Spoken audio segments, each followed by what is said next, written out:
Você pediu e eu obedeço. Chegou o vídeo para te ensinar a criar armadilhas, porque elas são um clássico nas aventuras, sejam jogos medievais ou com espaçonaves e lasers. Mas às vezes para o mestre não é tão simples criar uma armadilha realmente interessante. Uma lâmina que dá um D4 de dano quando alguém passa no meio de um corredor pode ser bastante chata. Mas nada tema, porque eu vou te dar um passo a passo fácil de como desenvolver os elementos essenciais e depois desse vídeo suas armadilhas serão muito mais interessantes, efetivas, engajantes e até mesmo divertidas. Olá pessoal, o Tigro tá na área, trazendo para você acompanhar aqui no canal mais de 30 anos de experiência arapucando jogadores de RPG. E no vídeo de hoje nós vamos aprender a criar melhores armadilhas para os seus jogos, com dicas de como desenhar, conduzir cenas com arapucas que vão deixar seus jogadores vidrados na aventura. A gente vai junto construir como exemplo uma armadilha complexa bem legal que você vai inclusive poder utilizar nos seus jogos. Porque armadilhas são clássicas e fazem um papel importante em qualquer tipo de aventura, desde Indiana Jones até Star Wars. Todo mundo gosta da tensão que uma boa armadilha pode causar. Mas além da diversão,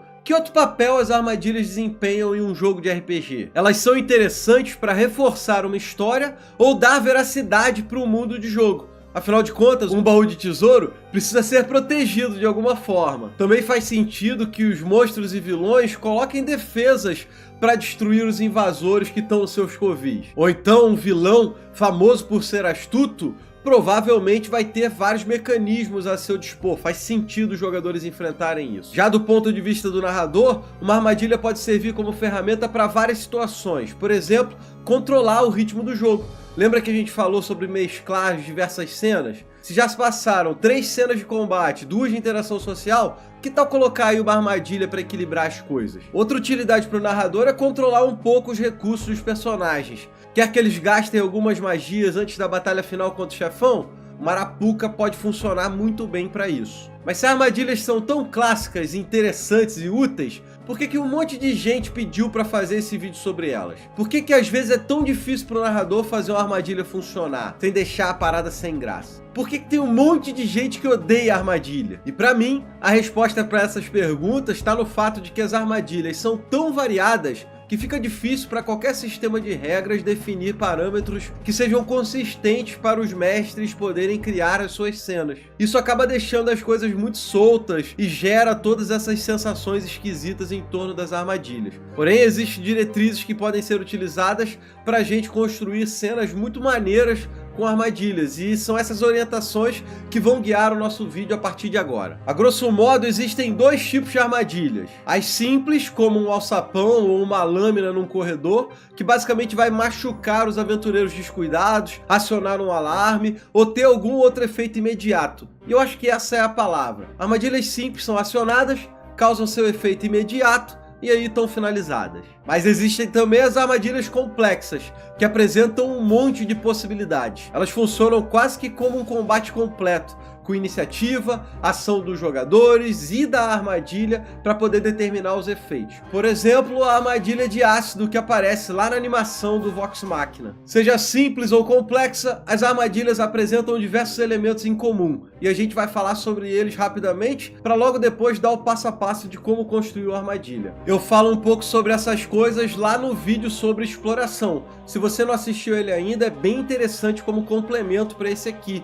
já que lá existem outros componentes que podem ajudar nas suas construções das cenas. Vou deixar o link aqui em cima, ó, lá no final do vídeo, como a gente sempre faz. E não deixe de acompanhar o vídeo até o final, porque eu vou deixar lá uma dica do machado que vai ser bem interessante. Então é isso, vamos para as armadilhas simples. O primeiro passo é o mais importante da nossa construção e deve ser o planejamento. Você deve pensar no propósito, no tipo ou tema da armadilha e também aonde ela vai ser colocada. Essas partes meio que se complementam, mas eu vou falar de cada uma delas separadamente. Primeiro, pense no propósito da armadilha. Talvez seus jogadores nem cheguem a descobrir essa informação, mas é legal que você saiba. Ajuda na sua ambientação. Quem quer que tenha construído a armadilha tinha um bom motivo para ela.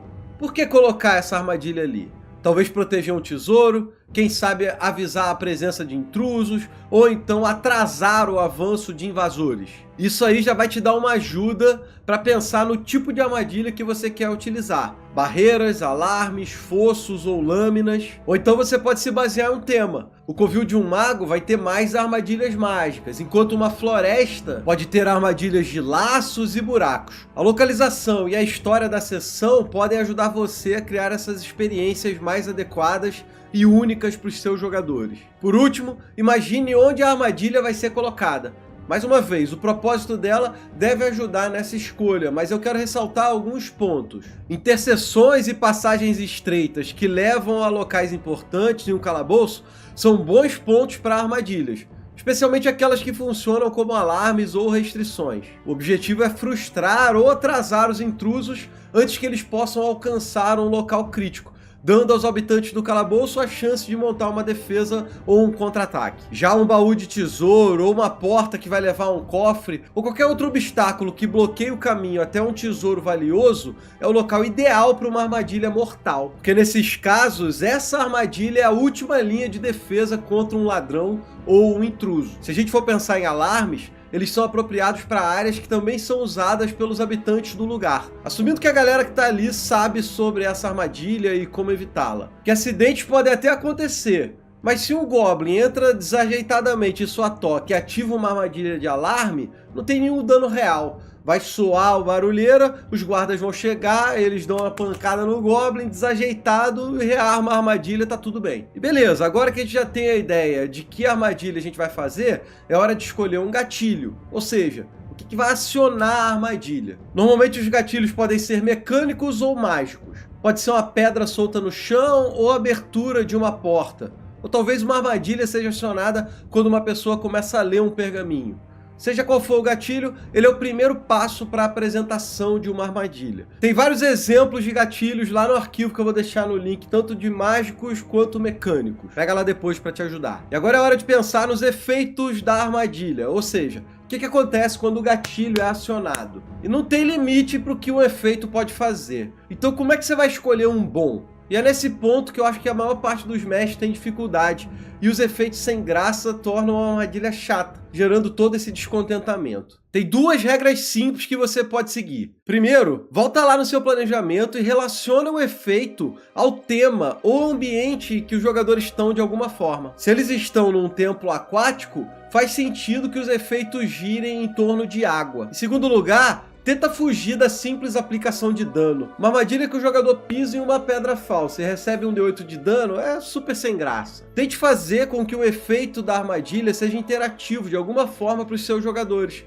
dando a chance para eles lidarem com as consequências. Por exemplo, uma armadilha de buraco ela é ótima, porque mesmo depois que ela for acionada, os jogadores precisam descobrir um caminho, uma maneira de sair dela, ou então como eles vão continuar atravessando um corredor agora que tem um buracão no meio do caminho. E tá na hora da primeira dica do machado. Vá com calma na sua armadilha. Se possível, faça ela acontecer com várias etapas, dando chance para os jogadores reagirem. Uma armadilha que simplesmente explode e causa dano assim que os jogadores abrem um baú, ela é sem graça, causa frustração. Ao invés disso, quando os jogadores abrirem o baú, diga a eles que eles escutam um barulho e pergunte o que eles fazem. Dar essa simples opção para o jogador fazer alguma coisa antes do efeito acontecer, já vai dar uma percepção completamente diferente para o seu grupo. Vamos continuando aqui, porque dentro do efeito da armadilha, a gente tem que pensar um pouco na matemática do jogo. Basicamente, o número-alvo para teste de resistência, para que os jogadores evitem os efeitos da armadilha, e também a quantidade de dano, se for aplicável. Esses valores vão ser afetados de acordo com o planejamento da armadilha e da sua aventura. Depende do nível e da dificuldade que você quer apresentar. Agora é hora de considerar como nossos jogadores vão interagir com ela.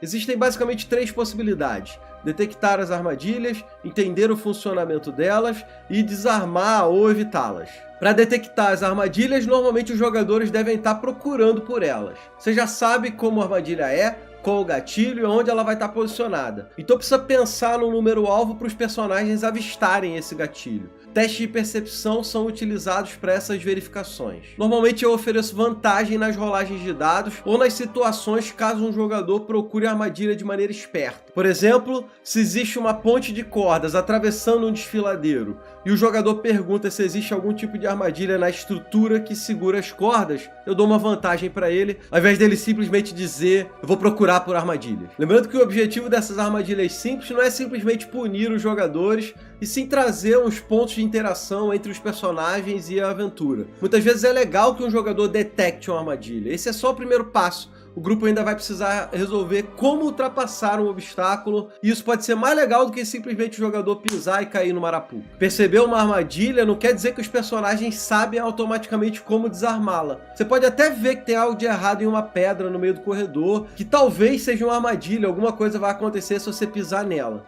Mas o que exatamente e como desarmar não fica claro imediatamente. Para isso, o jogador deve entender a armadilha e normalmente outro cheque é necessário.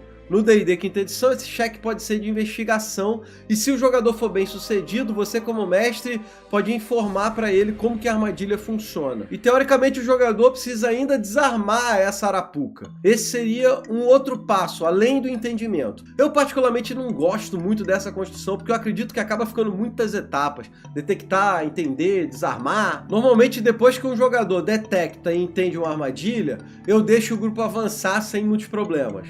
A não ser que seja uma situação muito específica. Ou então eu misturo a detecção e o entendimento da armadilha e aí peço um teste só para desarmar.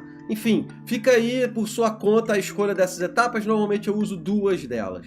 Por exemplo, uma pedra solta no meio do corredor que ativa uma lâmina cortante pode ser simplesmente pulada pelo grupo para evitar a armadilha. Já um lança-chamas que é acionado quando o personagem abre uma porta pode necessitar sim de um cheque para desarmar a armadilha, mas aí a detecção e o entendimento fica mais fácil. E é basicamente isso. A gente finaliza as armadilhas simples, mas eu queria trocar uma ideia com vocês ainda nesse vídeo sobre as mais complexas, as mais elaboradas, a que vão dar aquele gostinho especial para o mestre colocar nas suas aventuras. Uma armadilha complexa pode apresentar múltiplos perigos para os aventureiros. Depois que ela é ativada, permanece perigosa rodada após rodada até que os personagens evitem ou desabilitem ela completamente. Algumas armadilhas complexas se tornam mais perigosas com o tempo, à medida que vão acumulando energia ou ganhando velocidade. Armadilhas complexas também são mais difíceis de desabilitar do que as simples. Uma única verificação não é suficiente. Em vez disso, uma série de cheques é necessário para poder desengatar lentamente os componentes da armadilha. Dessa maneira, o efeito da armadilha vai diminuindo, vai se degradando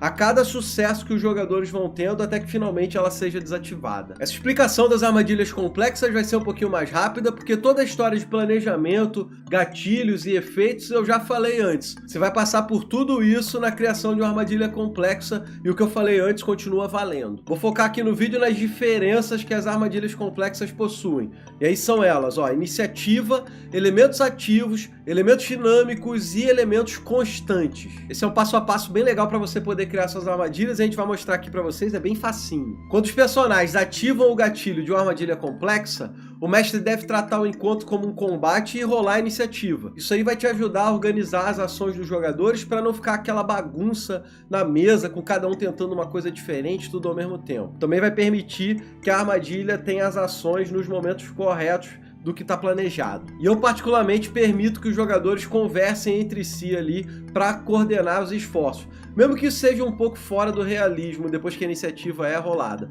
Nosso objetivo é apresentar um desafio e dar um tempo para os jogadores interagirem, é sempre legal para eles poderem sobrepujar isso aí. Cada jogador faz uma ação na sua iniciativa normalmente, e a armadilha também vai ter suas próprias ações, mas o legal é que você vai considerar a iniciativa dela como um número fixo, normalmente o número 10 ou 20, ou os dois se a armadilha for muito rápida, 20 e 10 tem ação. Já os elementos ativos de uma armadilha complexa são acionadas em seu turno da iniciativa. Eles podem ser qualquer coisa e normalmente são misturados ao efeito da armadilha. Já um elemento dinâmico é uma ameaça que surge ou evolui enquanto a armadilha está em funcionamento. Normalmente essas mudanças envolvem elementos dramáticos que entram em vigor no final de cada turno da armadilha ou então em resposta às ações dos personagens. Por último, elementos constantes representam ameaças mesmo quando a armadilha não está realizando seu turno.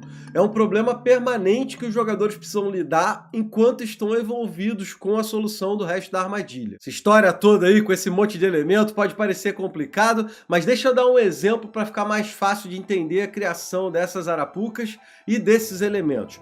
Eu inventei uma armadilha aqui para o vídeo e você pode ficar à vontade para usar ela nos seus jogos. Primeiro vamos de planejamento, propósito, tema e posicionamento da armadilha. Vamos imaginar um reino ancestral de anões. O propósito da nossa armadilha é defender o tesouro real do reino e o tema vai ser o poder dos anões aí. A armadilha ela vai ser colocada no salão real, um cômodo antes onde o tesouro realmente se encontra. Para você imaginar aí o lugar, na parede sul é a entrada, na parede leste tem uma grande forja mágica, ao norte tem uma grande estátua do rei Anão e por último, do lado oeste, tem a passagem secreta. Vamos agora pensar no gatilho. Como dá um trabalhão para desenvolver uma armadilha complexa, o mestre deve dar uma caprichada nesse gatilho. Diferente das armadilhas simples, ele deve ser difícil de ser visto ou decifrado. A gente quer muito que os jogadores caiam nessa arapuca. Para os nossos anões, eu pensei não só em um, mas em 2 gatilhos. O primeiro deles sendo mecânico, colocado na passagem que dá acesso ao tesouro. Você pode inclusive deixar essa passagem escondida. Uma parede de pedra lisa, tem uma porta secreta. Quando os jogadores descobrirem essa passagem e abrirem a porta, pum, a armadilha é acionada. O outro, um gatilho mágico que fica nos olhos de Rubi, que estão numa estátua gigante do rei. Se algum personagem tentar roubar as pedras, a armadilha se ativa. E agora é hora de pensar nos efeitos. Como a gente falou, nas armadilhas complexas, os efeitos são os elementos ativos, dinâmicos e os constantes. Nem toda armadilha precisa dos 3, mas eu fiz aqui para você poder pegar. Nosso primeiro efeito ativo é na iniciativa 20. Ele acontece somente uma vez. A porta secreta e a porta de entrada se fecham, trancando os jogadores na sala. Nosso segundo efeito ativo ocorre na iniciativa 20 e também na 10. Os punhos dessa estátua gigante do Rei Anão ganham vida, esmagando e derrubando os personagens que precisam de uma salvaguarda de força para receber metade do dano e não serem derrubados. Para essa armadilha, eu pensei num efeito dinâmico sendo causado pelos olhos de Rubi da estátua, como uma resposta à ação dos jogadores. Depois que a armadilha é ativada, qualquer personagem que se aproximar ali 15 pés da estátua vai precisar ser bem sucedido em uma salvaguarda de sabedoria ou ele fica afetado pela magia de confusão. O último elemento da nossa armadilha é o constante. A forja mágica que fica na parede leste da sala começa a ter seu calor intensificado. Na iniciativa número 10, ela causa dano de fogo a qualquer um que esteja próximo da forja. Esse dano vai aumentando a cada rodada, tanto em quantidade como em área de efeito. E depois de alguns rounds, o salão inteiro vai estar aquecido com todos os personagens torrando aos poucos. Tá aí, nossa armadilha complexa planejada, com todos os elementos da sua criação colocados. Note que eu não falei nenhuma matemática envolvida, nem para o dano aplicado, nem para as salvaguardas. Você deve escolher esses números de acordo com o nível dos seus jogadores e do desafio que você quer aplicar. Certo, mas tá faltando aí uma coisa nessa história toda. Como que os personagens vão evitar ou sobrepujar essa armadilha? Como eu falei ali na parte do gatilho, a criação de uma armadilha complexa dá um trabalho danado, então para que os jogadores vençam esse desafio, é necessário mais do que um simples teste ou ação. Eles precisam se dedicar para decifrar os elementos e buscar as soluções. Mas você pode pensar e ter umas ideias iniciais que precisam ser realizadas para poder realmente desativar essa armadilha. Como sempre, fica aberto para ideias criativas. Seus jogadores podem te surpreender e isso é muito legal, deve ser sempre incentivado. Eu falo bastante sobre isso nos vídeos de preparação de aventuras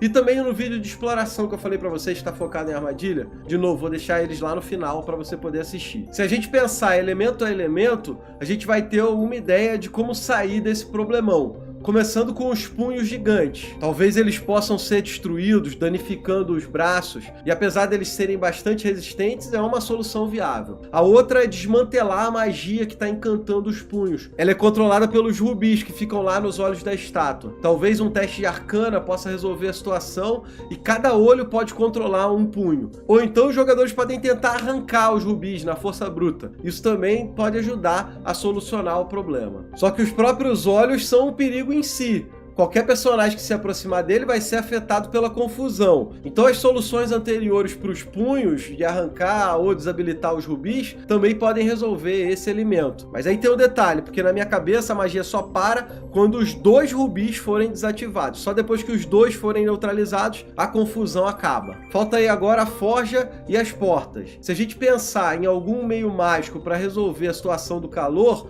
talvez isso funcione. Talvez os jogadores possam utilizar magias de frio ou alguma coisa desse tipo para combater esse calor. Ou então tentar isolar esse elemento. De qualquer maneira, a constância dessa ameaça, esse calor que vai torrando a galera, deve pressionar bastante seus jogadores. E aí ficaram as portas, talvez elas sejam a maneira mais fácil de se livrar dessa armadilha, ainda assim é necessário um esforço para poder atravessá-las. Primeiro os jogadores devem encontrar o mecanismo para poder abrir essa porta, depois entender como destrancar esse mecanismo e por último, forçar a sua abertura. Se eles quiserem, eles podem tentar simplesmente destruir a passagem, mas vão ter que fazer algo bem diferente para poder vencer a dureza das pedras anãs.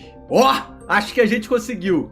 Apresentamos as armadilhas simples e complexas, mostramos como criar elementos essenciais de ambas e demos um exemplo super maneiro para você poder usar aí no seu jogo. Vou deixar de novo naquele link aqui embaixo o material, esse exemplo se você quiser usar aí com mapinha e tudo mais. Mas eu prometi uma dica do machado aqui no final, né? Então vambora! Porque mesmo que bem construída, uma armadilha pode ficar chata se a cena toda se transformar em simples rolagens de dados para definir os resultados. Tente desafiar os jogadores e não os personagens. Recompense os jogadores que tenham boas ideias para estimular esse tipo de comportamento. Por exemplo, ao invés de eu faço um teste de percepção para procurar uma armadilha, seria muito melhor se seus jogadores falassem eu olho a fechadura e as dobradiças do baú, procurando qualquer mecanismo estranho. Você pode dar vantagem nas rolagens de dados caso isso aconteça. E uma outra ideia para desafiar os jogadores ao invés de personagens é inserir algum tipo de quebra-cabeça ou enigma junto da armadilha, para poder, por exemplo, desarmar ela. Imagina a nossa armadilha complexa dos anões.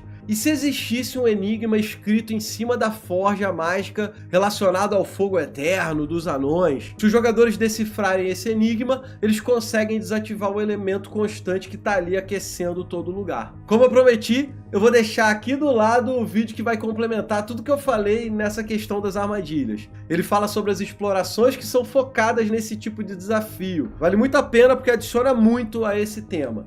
Desse outro lado aqui eu vou deixar um vídeo que fala sobre algo muito importante para mim.